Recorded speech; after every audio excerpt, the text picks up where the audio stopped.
వరంగల్లోని గోపాలస్వామి దేవాలయ ప్రాంతం నుండి రేషన్ షాపుల నుండి నేరుగా ప్రజలకు పంపిణీ చేయాల్సిన బియ్యాన్ని నేరుగా ఆటోలో అమ్ముకుంటున్నారన్న సమాచారంతో పోలీసులు వారిని వెంబడించారు. హసన్పర్తి పోలీస్ స్టేషన్ పరిధిలోని వంగపహాడ్ గ్రామంలో విక్రయిస్తుండగా టాస్క్ ఫోర్స్ పోలీసులు సుమారు 30 క్వింటాల రేషన్ బియ్యాన్ని స్వాధీనం చేసుకున్నారు. స్వాధీనం చేసుకున్న సొత్తును సంబంధిత పోలీస్ స్టేషన్కు అప్పగించగా 2 మహిళలపై కేసు నమోదు చేసి దర్యాప్తు చేస్తున్నామని పోలీసులు తెలిపారు. ఈ దాడుల్లో ACP Madhusudan, CI Ravikumar, SI Sharath, task force సిబ్బంది తదితరులు పాల్గొన్నారు.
నిన్న అనగా ఏప్రిల్ 10, 2024 రాత్రి 10 గంటల ప్రాంతంలో వంగపాడు గ్రామానికి చెందిన మోటం కోమల, తెట్టె రామక్క అనే మహిళలు ఈ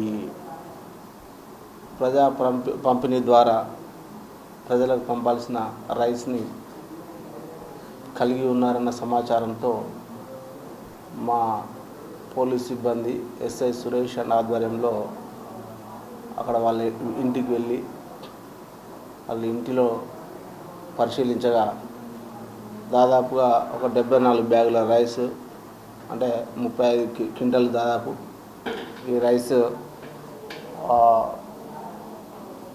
80-90 వేల విలువ ఉండే రైస్ని స్వాధీనం చేసుకోవడం జరిగింది. దీంట్లో కేసు కూడా వీళ్ళిద్దరిపై నమోదు చేయడం జరిగింది.